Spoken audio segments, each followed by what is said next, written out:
운행을 시작합니다.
한국인의 중심 채널 KBS 제1라디오가 5시를 알려드립니다.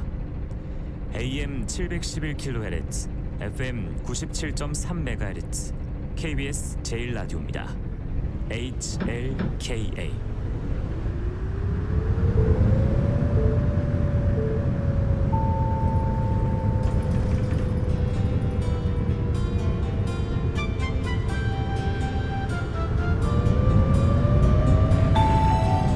이번 정류장은 율천대 정문입니다. 다음 정류장은 율천대 사범대학 부속고등학교입니다.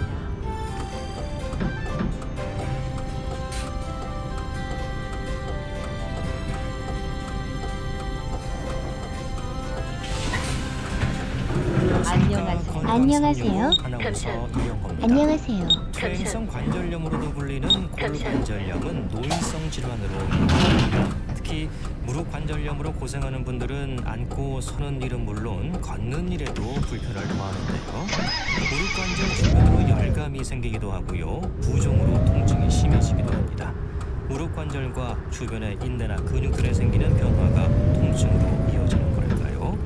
한의학에서는 퇴행성 무릎 관절염을 어떻게 설명하는지 침을 비롯한 치료법에 대해서도 자세히 알아보겠습니다. 건강 이번 365 정류장은 처비 체커의 율천대 사범대학 레스 트위스트 부속고등학교입니다. 어게인으로 시작하겠습니다. 다음 정류장은 국민은행 서부지점입니다. Come on, everybody, clap your hands.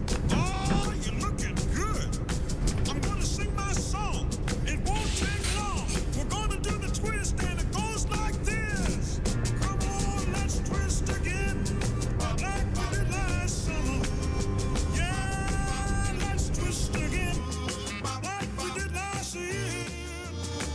Do you remember when things were really humming?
안녕하십니까? 감사합니다.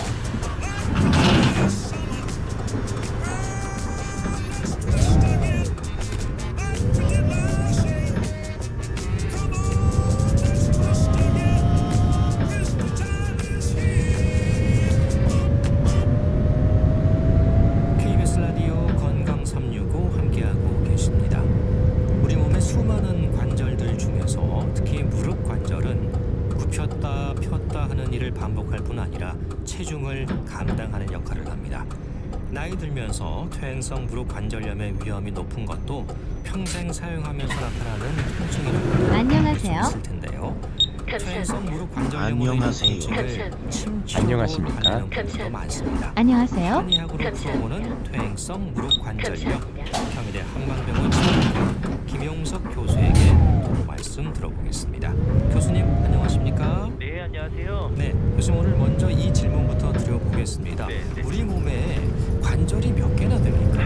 네, 관절이라는 것은 이 뼈하고 뼈를 연결해 주는 걸 관절이라고 하거든요. 네. 우리 몸의 뼈가 206개 정도 되고요. 아, 네, 관절 자체는 한 360개 정도 된다고 알려져 있고요. 예. 그 중에 이제 70개의 관절이 우리 몸의 움직임을 많이 나타내는 이런 관절이거든요.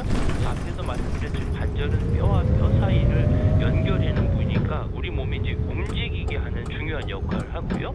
지지하는 역할을 하게 돼요. 그래서 다양한 뭐 크기와 또 형태를 가지고 있고 각각 관절은 특정 움직임을 주로 주관하게 되죠. 특히 안녕하세요. 안녕하십니까? 관절은 사람이 좀 걸어다니잖아요. 안녕하세요. 그러니까 체중을 지탱하고 안녕하십니까? 여러 가지 활동을 안녕하세요. 할 수 있게끔 하는 아주 중요한 역할을 하기 때문에 건강을 유지하는 데 아주 중요하죠. 그 여러 관절 중에서 몸의 움직임에 관여되는 게 70개 정도 되는데 그 중에서 무릎 관절이 어떻게 보면 고생을 가장 많이 하는 것 같습니다. 그렇죠. 이제 우리 몸에서 가장 큰 관절 중에 하나거든요. 예. 그 하는 일이라는 게 이제 이 대퇴골하고 이제 다리 뼈로 연결해주는 그런 관절이거든요. 그러다 보니까 매일 걷는다든지 뭐 달리기를 한다든지 앉고 일어서는 이런 동작할 때마다 무릎에 부하가 많이 가겠죠. 예. 그래서 이제 무릎 관절은 다른 관절에 비해서 좀 많이 손상이 되겠고요. 또 문제가 발생할 확률이 높기 때문에 특히 이제 연세가 많이 드시게 되면 기계도 많이 쓰면 고장 나잖아요. 무리가 가고 그러다 보면 무릎도 많이 쓰게 되면 문제가 많이 발생할 수 있기 때문에 더욱더 주의가 필요한 부위라고 볼 수 있죠. 네, 무릎 관절을 장장 생각하면 이게 안쪽으로는 굽혀지는데 바깥쪽으로는 또 안 열리잖아요. 그렇죠. 예. 네네. 그래서 마치 이제 문의 그 경첩 모양으로 네네. 생각하는데 이 구체적으로 어떻게 생겼습니까? 무릎 관절을 우리가 이제 앞에 말씀드린 경첩 모양의 관절이라고 부르는 이번 정류장은 경첩처럼 움직이기 울천역 때문에 서부입니다. 그렇거든요. 다음 그래서 이제 정류장은 대퇴골 이제 후에 차 허벅지뼈하고 아래 이제 승객 정강이뼈 사이에 차내 위치해 교통약자석은 있어서 이 장애인, 무릎뼈 고령자, 앞쪽에 이제 임산부, 무릎 앞부분을 영유아 보호하고 동반자 있고요. 등을 이런 위해 구조 지정된 때문에 이제 자리입니다. 무릎을 주변에 굽히고 교통약자가 서 펴는 계시면 동작을 아주 자리를 자유롭게 할 양보합시다. 수가 있는 거죠. 또한 예, 그래서 경첩 차내에서는 모양으로 차량이 완전히 이렇게 정차한 후 꽤 이동하여 주시기 복잡한 바라며 차량 출발 정차 시에는 손잡이를 꽉 그렇죠. 잡아주시기 네, 바랍니다. 예. 그 주변에 인대나 근육도 중요하겠죠. 그렇죠. 이제 무릎을 움직인다는 것은 이제 무릎을 주변을 둘러싸고 있는 인대 근육의 안녕하세요. 그래서 안녕하세요. 감사합니다. 안녕하세요. 안녕하세요. 하게 돼요. 그래서 특히 이제 뭐 좋은 아침이에요. 뭐 안녕하세요. 많이 들어보실 텐데 이게 이제 무릎의 안정성을 주로 더 담당하는 인대거든요. 그래서 운동할 때 무릎이 제대로 기능할 수 있도록 돕는 역할을 하고 여기에 이제 문제가 생기면 걸을 때 통증도 생기고 불편한 감이 많이 느끼게 되는 것이죠. 예, 퇴행성 무릎 관절염으로 불리지만은 사실 이제 골관절염인 거잖아요. 예, 이 무릎이 골관절염이 잘 생기는 곳인가 이번 봐요. 정류장은 그렇죠. 이제 동부의 차 퇴행성 이제 무릎 아파트입니다. 관절염 다음 정류장은 골관절염이라는 신봉마을 게 이제 아파트입니다. 무릎에서 가장 흔하게 발생하는 질환 중에 하나거든요. 왜냐하면 무릎 관절을 많이 움직이다 보니까 연골이 많이 닳아지는 거예요. 이게 마모된다고 얘기하거든요. 그러면 어떻게 됐어요? 뼈하고 뼈 사이 사이에 연골이 있어서 얘를 잘 이렇게 보호해줘야 되는데 이게 안녕하세요. 안녕하세요. 마찰이 되고 부딪히게 될 거 아니에요. 그런 문제가 생기는 안녕하세요. 거고요. 특히 이제 감사합니다. 나이가 드시게 되면 많이 감사합니다. 쓰게 되면 이렇게 발생할 감사합니다. 확률이 더 높아지기 때문에 무릎의 지속적으로 부하가 걸리니까 네. 이런 증상들이 발병할 확률이 높아지는 거죠. 그러니까 체중과도 연관이 분명히 있겠어요. 아무래도 같죠. 이제 체중이 지금 골관절염이 아주 중요한 위험 요소 중에 하나거든요. 예. 왜냐하면 체중이 많이 나면 날수록 무릎에 가해지는 그런 압력이 더 높아지기 때문에 그렇거든요. 그러니까 과체중이나 비만은 이번 정류장은 무릎 관절에 과도하게 신봉마을 압력을 가해서 아파트입니다. 연골이 다음 다른데 정류장은 훨씬 더 촉진을 중앙호수입니다. 시켜주고 결국 퇴행성 변화를 가속해야 되니까 퇴행성 관절염이 있는 사람들을 치료할 때는 뭐 통증을 완화시키는 약물도 주지만 체중 조절도 아울러서 해야 되는 거죠. 네, 그래서 무릎 관절이 안 좋다고 하면 체중을 줄이라는 처방이 나오는 이유도 거기에 있는 거군요. 그렇죠. 네. 예. 노화로 인한 무릎 관절염이라고 하는 게 이제 말하자면 이 관절의 간격이 좁아지게 되는 건데 이 연골이 닳는다는 표현도 하잖아요, 교수님. 그렇죠. 이제 노화로 인해서 무릎에 관절염이 되면 연골이 많이 닳는다, 양골이 마모된다. 그러니까 물렁뼈가 마모된다, 닳는다 이렇게 되거든요. 예. 이 연골이라는 것은 이 관절을 구성한 아주 부드러운 조직인데 이 조직에 의해서 뼈하고 뼈 사이를 충격을 완화시켜주고 그것도 마찰을 줄여주는 역할을 하거든요. 이게 닳아서 또 이게 좀 주워지거나 문제가 생기게 되면 뼈하고 뼈가 직접 마주치잖아요. 그러면 안녕하세요. 안녕하세요. 관절의 기능이 감사합니다. 떨어지니까 안녕하세요. 움직임도 잘 안 되는 거죠. 안녕하세요. 그래서 통증이 생기는 거고 그러다 보면 염증이 생기는 건가요? 근데 아무래도 이런 통증의 원인은 이제 연골이 닳아서 뼈하고 직접 마주치는 것들에서 통증도 생기고요. 그러다 보면 이렇게 많이 마모가 되면 우리가 손도 막 비우면 열나는 것처럼 관절 주변에 염증 반응이 생기고요.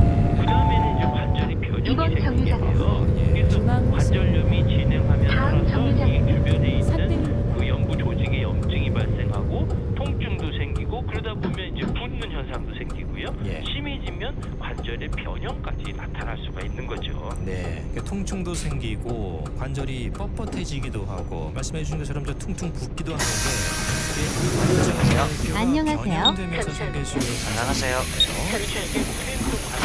진행하면서 나타나는 안녕하세요. 거거든요. 그러면 관절의 좋은 아침이에요. 유연성도 떨어지고 관절의 감사합니다. 염증을 내서 붓기도 발생하고 또 이렇게 되면 염증 물질이 점점 늘어나고 그리고 연골 조각이나 또 이물질이 관절 내 계속 쌓이게 되거든요. 그래서 이제 붓는 현상도 생기고 굽히거나 펼 때 힘들고 아프고 그래서 이렇게 많이 붓게 되면 이제 주사기로 물을 빼기도 하는 거죠.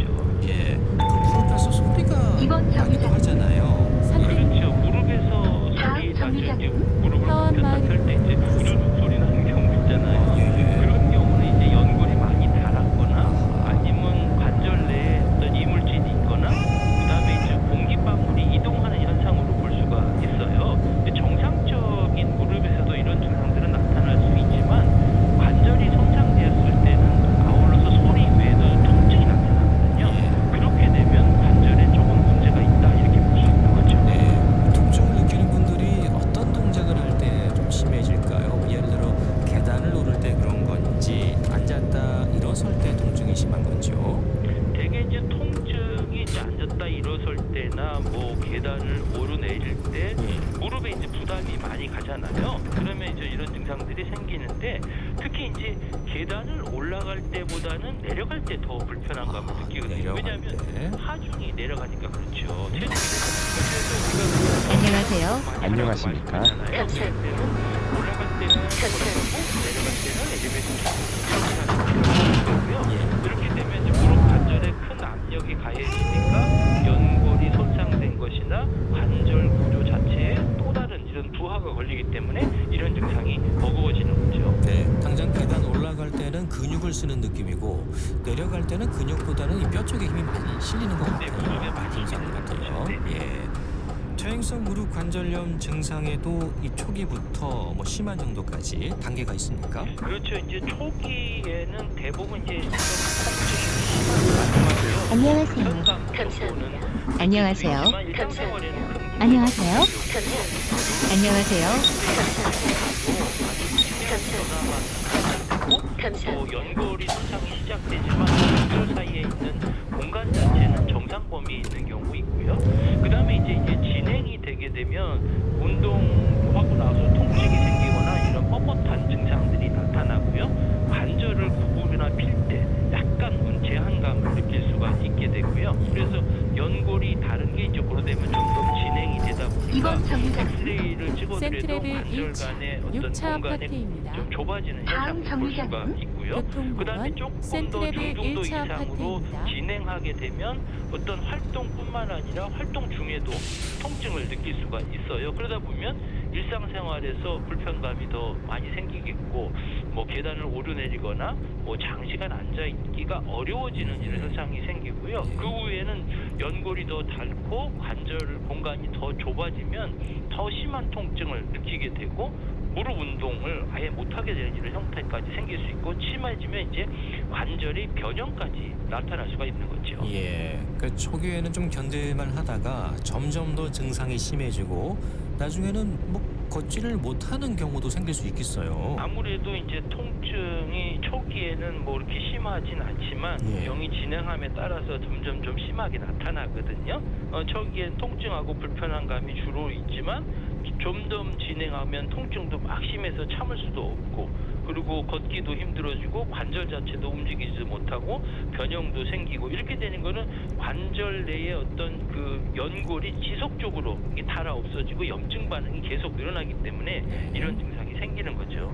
또 관절뿐만 아니고 주변의 근육도 점점 가늘어지고 전반적으로 힘이 없어지는 거죠. 그렇지. 이제 관절이 아프고 불편해지면 우리가 아프면 잘 안 움직이잖아요. 그렇죠, 예. 그리고 활동량이 줄어들면 그거를 써야 될 근육 자체들이 못 쓰게 되니까 안 쓰면 살이 빠지거든요. 그리고 가늘어지고 약해지죠. 그러다 보면 신체적인 어떤 운동 능력도 떨어지게 되고 근력이 떨어지다 보니까 이런 증상들이 더 심하게 나타날 수가 있는 거죠.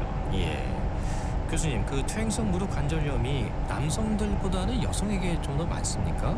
그렇죠. 여성에게 더 많이 나타나거든요. 왜냐하면 이제 여성들은 아무래도 호르몬 변화가 많잖아요. 예. 특히 이제 폐경기 후에는 에스트로겐 수치가 떨어지다 보면 이런 현상이 생기는데 왜냐하면 이 에스트로겐은 관절하고 뼈 건강을 유지할 때 중요한 역할을 하거든요. 그래서 이제 뭐 골다공증이나 이런 관절의 위험이 증가하는 거죠. 예, 호르몬 영향도 있고 뭐 골 밀도 이런 것도 상관이 있을까요? 그렇죠. 아무래도 이제 골 밀도도 영향을 줄 수 있고요. 에스트로겐 자체가 거기 떨어지게 되면 이런 증상도 생기고 또 근력이 떨어지면 또 이런 증상들이 더 많이 발생될 수가 있기 때문에 남성보다는 여성에게 이런 증상들이 더 많이 나타난다는 많을 걸 수 수가 있다. 있죠. 네. 예. 무릎 통증이 있고 또 나이가 많다고 해서 모두 퇴행성 무릎 관절염은 아닐 텐데 진단 기준이 되는 항목들이 있는 건가요? 그렇죠. 이제 퇴행성 무릎 관절염을 진단할 때는 물론 뭐 영상으로 진단이 필요하겠죠. 엑스레이를 찍거나 뭐 MRI를 찍어서 관절 자체가 어떤지 또 인대는 어떤지 이렇게 확인하게 되지만 뭐 환자분들이 나타나는 증상이라든지 전신적인 어떤 검사 이런 경우가 필요한 거고요. 아무래도 진단 기준은 무릎에 통증이 있고요. 그다음에 관절이 움직이는 범위가 센트레빌 예전보다 1차 좀 아파트입니다. 줄어들거나 아니면 관절 주위에 공영 또 LH 통증이 느끼는 아파트입니다. 부위가 있거나 그리고 또 관절 자체에 어떤 간격이 좁아지거나 이런 것들이 뭐 진단 기준이라고 하죠. 네. 고랍통, 골비대, 윤활액, 윤활막 뭐 이런 것들도 얘기되고 있는데 이게 뭐 어떤 건지 네, 좀 어렵네요. 말이 좀 어렵죠. 이제 골압통이라는 것은 뭐냐면은 뼈에 압력을 가했을 때 통증이 느껴진다. 그래서 골압통 이렇게 얘기하는 거고요. 골비대라는 것은 뭐냐면 뼈가 비정상적으로 증식되는 얘기하는 거고요. 문헌 윤활력이라는 정리소입니다. 우리 뭐 잘 아실 거예요. 뭐 관절을 부드럽게 움직여주는 뭐 액체, 윤활유 같은 역할을 하는 거고요. 윤활유라는 것은 이 액체를 생성하는 관절 내의 조직을 말하는 거거든요. 그래서 퇴행성 무릎 관절염에서는 이러한 요소들이 손상되거나 변화되어서 이제 증상이 나타나게 되는 거죠.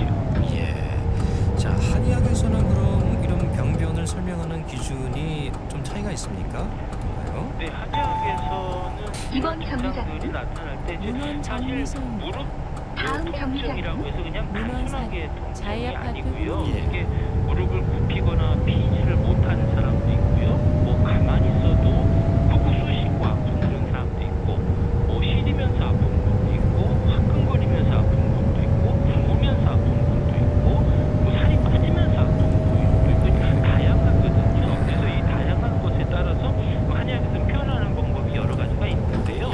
먼저 뭐 학슬풍이라는 게 있어요. 뭐 학다리처럼 무릎 부분이 불그렇게 튀어나왔다 이렇게 얘기하는 부분이 있고요. 또 비증이라고 해서 뭐 시큰둥 저리고 묵직한 특징이 어떤 느낌을 표현하는 경우가 있고, 또 역절풍이라고 해서 무릎이 붓고 또 아프고 밤이면 더 심해지는 이런 현상도 있고요.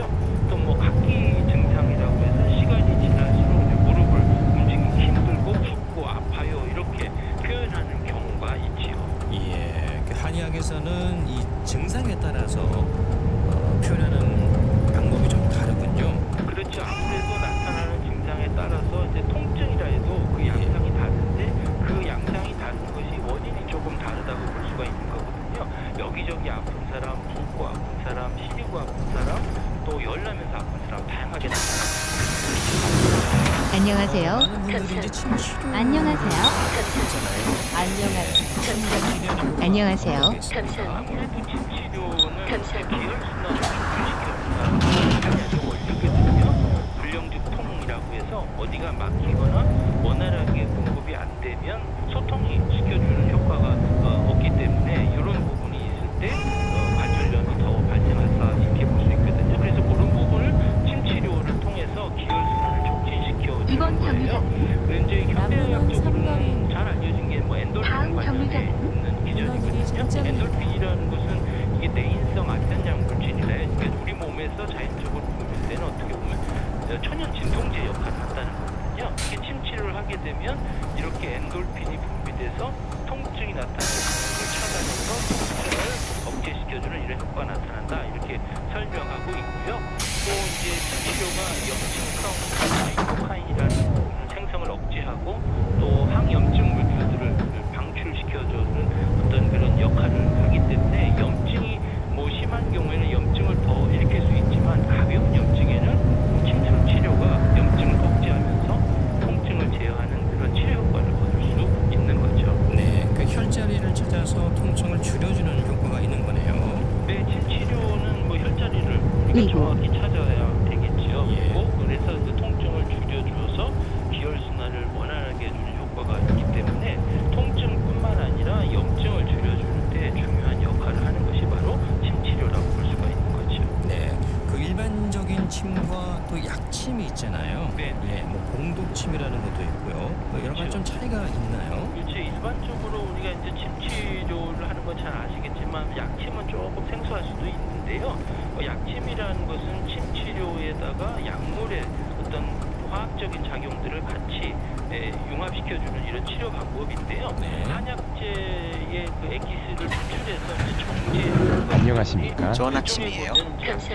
안녕하세요. 를 집어넣는 거거든요. 그래서 통증을 완화시켜주고 통증을 줄여주는 데 아주 중요한 역할을 하는데 그 중에 하나가 이제 봉침, 뭐 봉독, 약침 이렇게 얘기를 하는 거예요. 그래서 침자극 외에다가 봉독의 어떤 화학적인 약물적인 자극을 같이 주는 거거든요. 왜냐하면 이제 봉독에는 그게 멜리틴이나 아파민 같은 이런 40여 가지의 강력한 소염진통 효과를 나타내는 성분이 있어요. 그래서 이런 부분을 같이 집어넣게 되면 통증이 많이 완화되고 있고요. 그리고 봉독은 관절 통증이 있어도 뭐 위장장애로 소염제나 진통제 복용하지 못하는 분들이 있잖아요. 예. 이런 분들에게는 어떻게 보면 천연 이런 진통제 역할을 하기 때문에 중요한 치료 도구가 될 수 있고요. 그러나 문제는 뭐냐면 봉독을 맞게 되면 이렇게 벌써여도 알레르기를 일어나는 그렇죠, 거 그렇죠. 있잖아요. 그래서 체질이나 질환에 따라서 적절하게 조절할 필요가 있는 거죠. 아하, 그럼 이제 환자의 상황에 따라서 안녕하세요. 네, 그래서 치료하는 테스트를 먼저 해서 그 반응이 정상인 경우에만 시술하게 되고요. 과반응을 보일 때는 시술하면 안 되겠죠. 네, 교수님 침 치료는 얼마나 보통 받나요? 되게 일반적으로 침 치료는 뭐 매일 치료하기도 하지만 이틀에 한 번씩 치료하고요. 되게 한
따라서 그 처방을 조금 달리하게 되고요. 또 살이 빠지고 노인들 같은 경우에는 좀 일반적으로 쓰는 또 약물하고는 조금 다른 약물들을 쓰게 되는 거죠.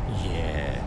그 일상에서 운동법도 중요하잖아요. 네, 네. 선생님, 어떤 운동을 하면 좋을까요? 이게 무릎 관절염의 운동법은 상당히 중요한 부분 중에 하나거든요. 대개 이제 퇴행성 관절염이 있고 무릎이 있으면 많이 써서 그런 거니까 많이 움직이면 안 돼 이렇게 생각하시는 경우가 많아요. 네. 그래서 무릎 관절 아낀다고 이제 신체 활동을 줄이고 또 운동을 피하는 것은 잘못된 거고요. 규칙적으로 적절한 운동을 하시는 게 무릎 관절염에는 좋거든요.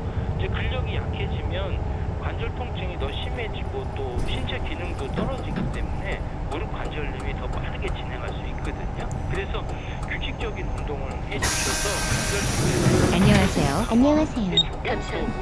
안녕하세요. 안녕하세요.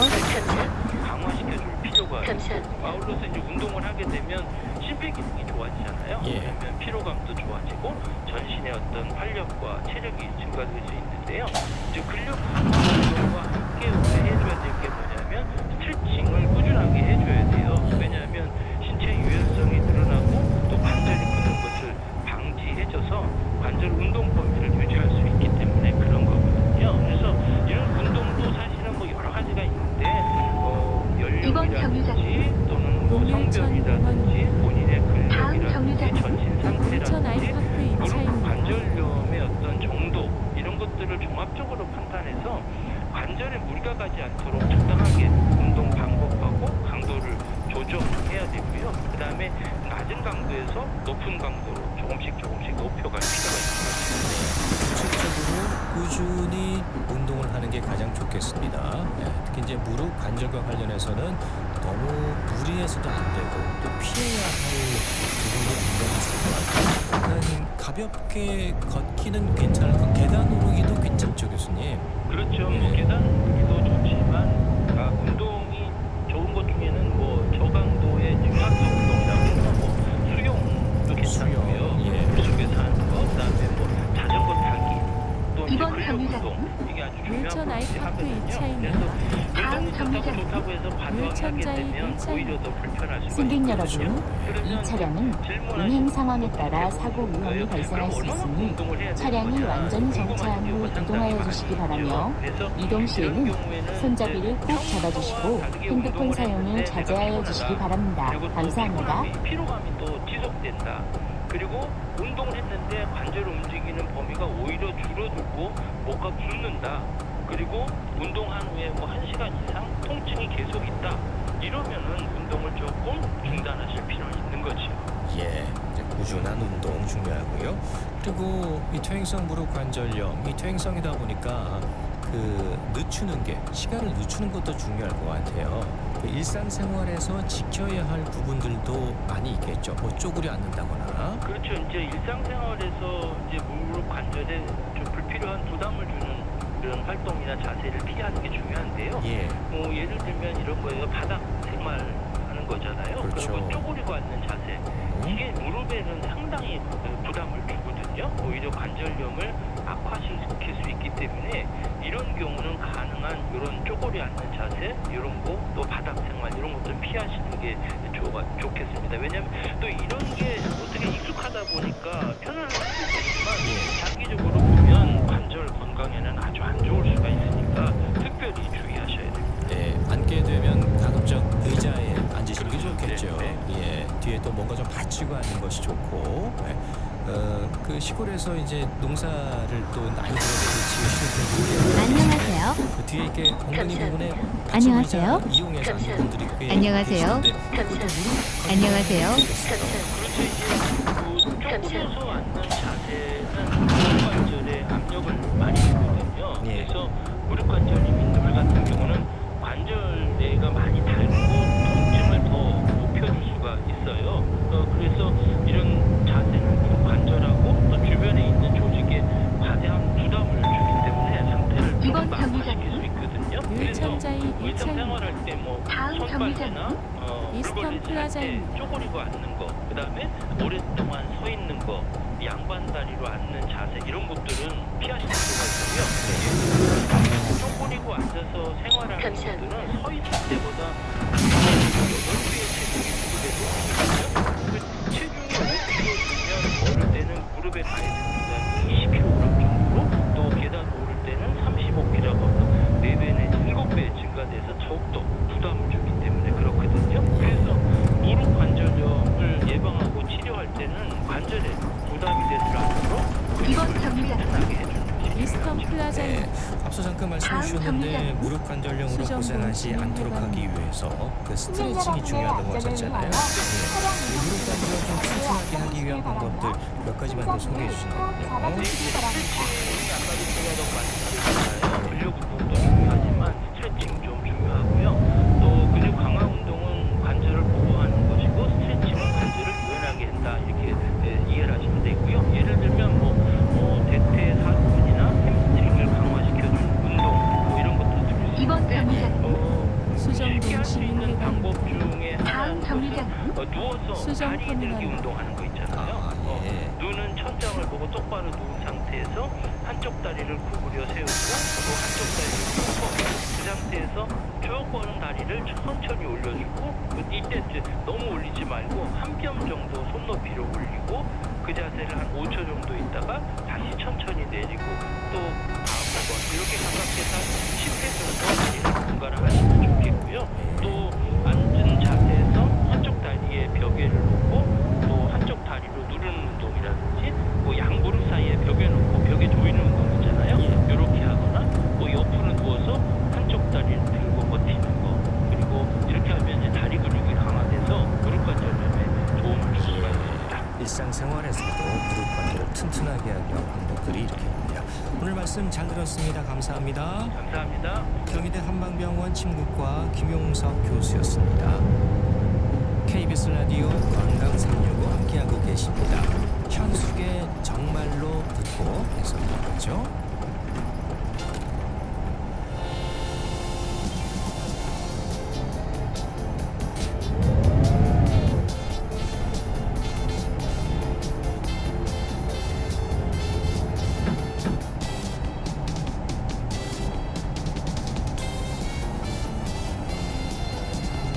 가슴이 찡할까요 정말로,